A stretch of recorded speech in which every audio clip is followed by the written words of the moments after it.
Hi everybody, Lucas Parker here with another episode of Kayak Confessions. So today's episode is going to recap my experience at the 2015 CrossFit Games. The season is now concluded for everybody, and I'm definitely enjoying a little bit of downtime. I get a little bit of a kick out of seeing, some athletes post things like, "Oh, I've had a couple good days of rest. Now I'm ready to get back to training." And for me, I sort of like, "Oh, geez, good for you, but I'm gonna need a couple weeks instead of a couple days." So it's been good to sort of catch up with family and rest the body and really take a slow, easy, rolling start into the next season.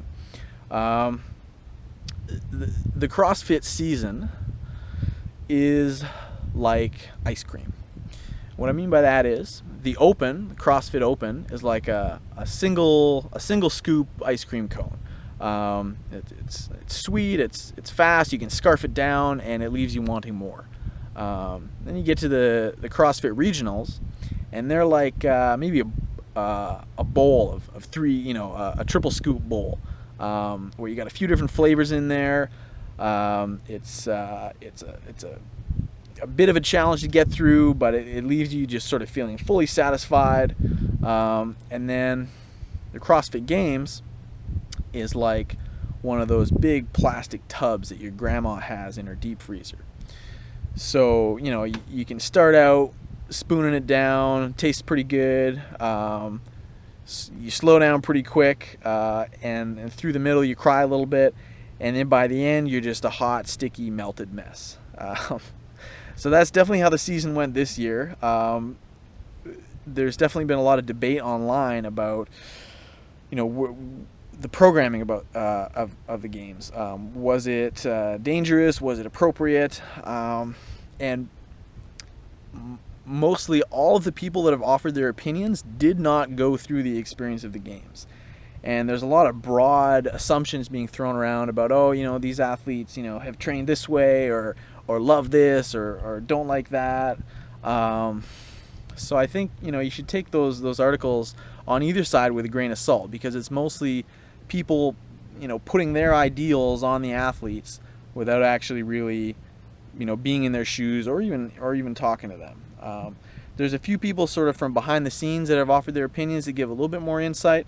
But I sort of thought I'd let you hear my thoughts and my experience. So the games for me this year was they were a little bit much, and what I mean by that was I feel like with the 10 general physical skills that make up fitness, and the CrossFit Games is testing for the fittest on earth, so presumably testing those 10 general physical skills.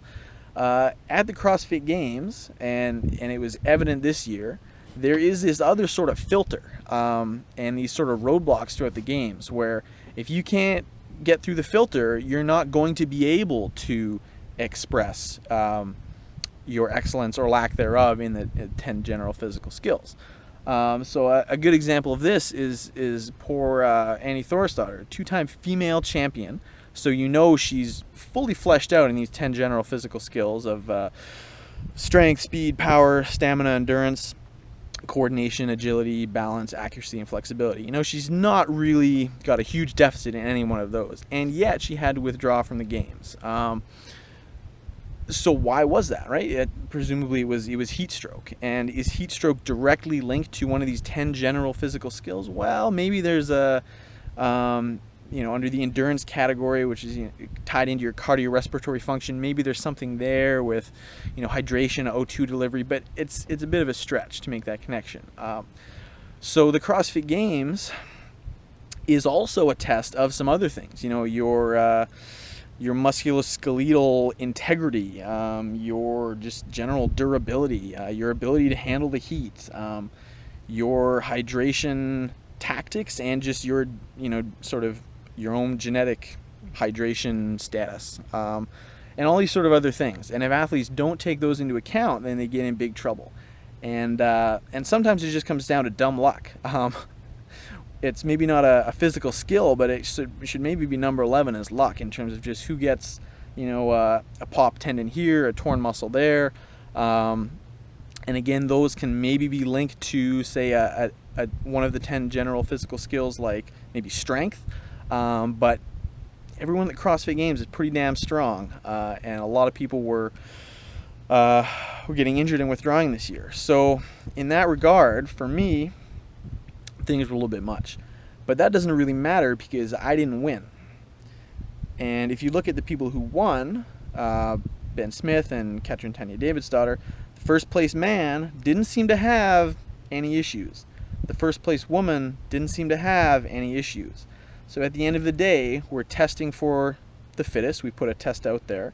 People have filtered through the test, and 2 people came out in first place, and they didn't have to withdraw. So at the end of the day, that's kind of really all that matters in the eyes of the test. And for me, I mean, is that a bit of a scary thought, in that we're shifting a bit more towards sort of a gladiator arena style mentality where it's just, who survives wins? I think there's definitely an aspect of, mental toughness that needs to be, implicit in the games, in the event, in the athletes, in the programming. But I think we want to be, cognizant of the fact that there are athletes that are getting filtered out that are in contention for the podium. And if that happens more and more and more, it sort of is, it turns it into a bit of a crapshoot of who's going to win each year versus who's going to be out of the mix because they got a little bit unlucky, or their hydration was off, or they got a bad injury or whatever. So yeah, little things like, for me, personally, as the type of athlete that I am, I was quite challenged by the initial programming, because I had sort of 3 lower-ish rankings right off the bat, with the ocean swim, the sandbag carry, and then the Murph. And that starts me out sort of in the lower heats and having to climb my way back up. And I sort of say every year, oh, if you run the program in reverse, I'm going to do a lot better, because I'll start out with events that are really strong for me. I'll build some momentum, build some points, and then we'll get to the other events, but other people will be tired by then, they won't do as well, and blah, blah, blah, blah, blah. So that's not really a complaint of mine, it's more just an observation that if the programming were arranged differently, I personally would do better. That probably doesn't matter to anyone else, but let's look at this for an example. Let's say all we did was we switch Murph from Friday afternoon in the heat, and we put that on Sunday, the last day, in the morning, and we switch it with the stairway run and the yoke carry event. What this does, it gives a lot more time and a lot more events for athletes to be relatively fresh and performing well, and then sure, hit them with Murph on the Sunday, but maybe it's in the morning, it's out of the heat, and yeah, we're still going to be tired as heck by it. But now we've only got a couple events to do at the end of the day, and those events are sort of, high skill, high speed, high power, and going to be less impacted by Murph. So that's my 2 cents. That's really the only thing I would change with the programming, would just be, swapping those 2 events. Personally, I was quite pleased with my performance on event 1. The swim event is usually one of my worst events, and this year I was, instead of being at the bottom of the pack, I was sort of in the middle of the pack. 21st place for me was a huge victory, because if I know the whole field is getting better every year, so if everyone's getting better together, sure, I'm getting better, but I'll maybe still stay in the bottom. So for me to be able to take a jump up from the bottom to the middle means that I've been doing something right with my swimming this year. Gives me great hope that it'll be closer to a top placement next year, and be hopefully 1 weakness down, a few more weaknesses to go. Other events I thought were really cool were the I guess the soccer chipper with the pig flip, the rope climbs, the handstand walk. Thought it was a great mix of sort of grunt work, skill work, some strength involved for big tall athletes. Their strength is going to be highlighted on the pig, and then the small athletes, their strength, their upper body strength, is going to be highlighted on the rope climb. And then you got to have the skill of the handstand walk while you're huffing and puffing. That was a really cool event. The snatch speed ladder, even though I sort of effed myself over with a no rep on the first round of the semifinal, I was still able to come out with a top 10 finish on that, which I thought was a good sign. But I thought that was a really cool event. initially going into it, I thought it was going to be quite dangerous, and people were going to be so tired and their shoulders are going to be popping out. But for the most part, it seemed like everyone was okay and rose to the challenge. And I think that's kind of the unseen benefit of the games, is that they put things out there that people say, oh Jesus, they're not going to be able to do this, or oh God, they shouldn't have done that. But what it is kind of throwing down the gauntlet, and most, if not all, of the athletes are usually able to rise to the challenge, and that that raises the bar of what we thought was possible, either on a amazing level, as human athletes, what's possible, or just within the CrossFit community, what we can get up to. So that's really cool. And then I think the pegboard at the end for me was a lot of fun. I think most of the guys had a lot of fun with it. Most of the female athletes maybe didn't have so much fun, but it's a great challenge. And hats off to Dave and the Rogue Fitness team for finding some stuff this year that we haven't really done before, right? Like, most people have never done that prone paddleboard.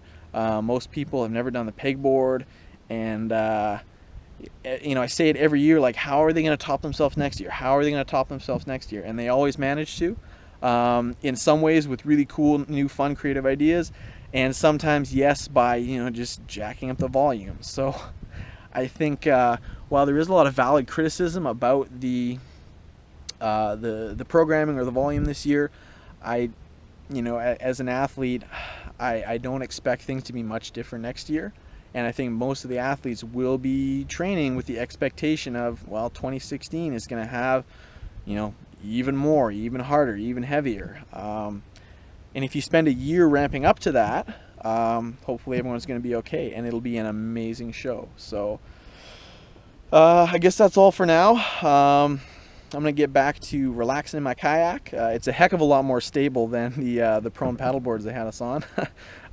So we'll hopefully see you soon.